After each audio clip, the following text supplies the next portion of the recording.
Merhaba arkadaşlar, kanalıma, mutfağıma, evime hoş geldiniz. Bugün sizlerle dakikalar içerisinde hazırlayabileceğiniz, ister 5 çaylarında ister kahvaltıda afiyetle yiyeceğiniz, uğraştırmayan fakat lezzeti közlenmiş olanı aratmayacak kolay bir salata tarifiyle geldim. Sözü çok fazla uzatmıyorum. Hemen dakikalar içerisinde hazırlayacağınız bu tarifin yapımını size gösteriyorum. Lütfen izlerken beğeni yapmayı ve kanalımı desteklemeyi unutmayın. İyi seyirler.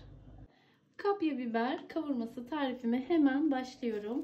Biliyorsunuz bu kapya biberleri yaz döneminde hiçbir işlem yapmadan, közleme vesaire yapmadan güzelce buzluğumuza atmıştık. Şimdi şöyle 3 poşet çıkardım. Poşetlerinden biberlerimi çıkarttıktan sonra sudan geçireceğim ve iri iri doğrayacağım. Közlemeyle falan uğraşmadan gerçekten pratik bir şekilde yapabileceğiniz çok kolay bir tarif. Kapya biberleri sudan geçirirken özellikle hiç buz kalmamasına mutlaka dikkat edin. Çünkü buz biberlerde buzdolabı kokusu olmasına sebep olabilir.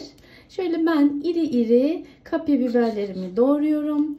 Zaten çatalı gelecek şekilde olsa yeterli. Siz isterseniz tabii daha küçük doğrayabilirsiniz. Kapya biberlerimin hepsini doğradıktan sonra pişirme şeklini de size göstereceğim arkadaşlar. Kapya biberlerimi güzelce iri iri doğradım. Şimdi sarımsaklarımı da soydum. Ben 6 diş sarımsak kullanacağım. Sarımsaklarım çok küçük olduğu için siz isterseniz daha az ya da daha çok kullanabilirsiniz. Şöyle sarımsaklarımı da çok küçük olmayacak şekilde 3-4 parçaya bölüyorum. Güzelce aromasının çıkmasını istiyorum.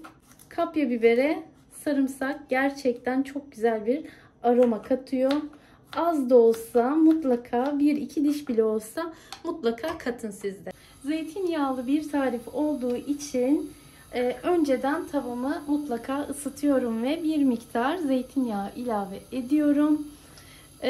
Normal ayçiçek yağı ile değil, zeytinyağı ile yaparsanız çok daha lezzetli olacaktır. Çünkü soğuk da bir salata olduğu için zeytinyağı soğuk salatalara çok daha güzel yakışıyor.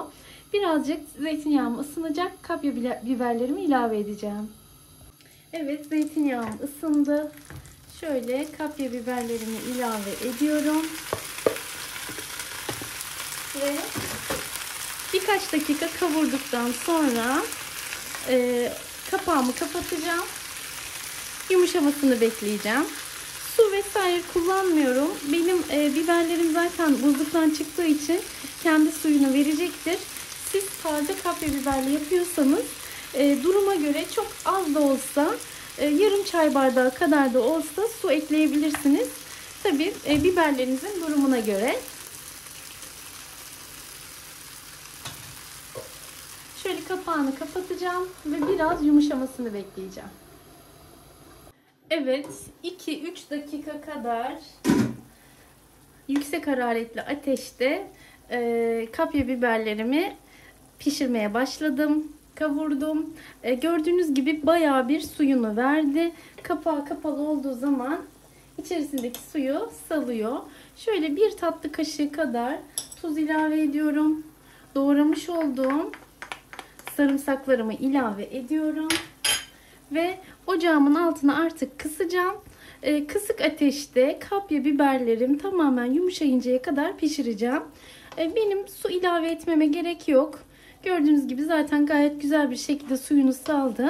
Siz taze kapya biberle yapıyorsanız az önce de söylediğim gibi biberlerin durumuna göre çok az su ilave edebilirsiniz. Şimdi tekrar tenceremizin, tavamızın kapağını kapatıyoruz. Ocağımızın ısısını biraz düşürüp biberler tamamen yumuşayıncaya kadar pişiriyoruz. Kapya biberlerim yeterince yumuşadı.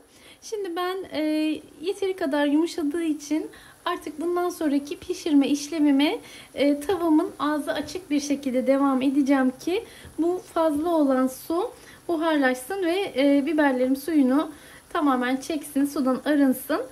Bu sebeple bir 5 dakika kadar yüksek hararetli ateşte yumuşamış olan kapya biberlerimi kapaksız bir şekilde tekrar pişirmeye devam edeceğim. Suyu azaldıktan sonra da üzerine dilimlemiş olduğum dereotlarını ilave edeceğim. Kapya biberlerim suyunu tamamen çekti. Ocağımın altını kapattım ve kapya bibere en güzel lezzet veren şeylerden bir tanesi olan dereotunu da kavurmuş olduğum kapya biberlerime ilave ediyorum. Ocağımın altını dediğim gibi kapattım. Şimdi şöyle güzelce karıştıracağım. Ve tavamın kapağını kapatacağım. Dinlenmeye alacağım. İster soğuk, ister sıcak, ister ılık, istediğiniz şekilde servis yapabilirsiniz. İsterseniz üzerine yoğurt da dökebilirsiniz. Öyle de çok güzel oluyor. Köz tadında nefis, uğraştırmayan kapya biber salatamızın hazırlanışı bitti. Gördüğünüz gibi lezzeti tamamen görüntüsüne yansımış bir tarif. 5 çaylarında ya da kahvaltılarda gönül rahatlığıyla yapabilirsiniz. Benim sık sık yaptığım tariflerin arasında bir tarifin daha sonuna geldik. Mutlaka denemeniz gereken tariflerden bir tanesi. Başka bir tarifte görüşmek üzere. Hoşça kalın, mutlu kalın.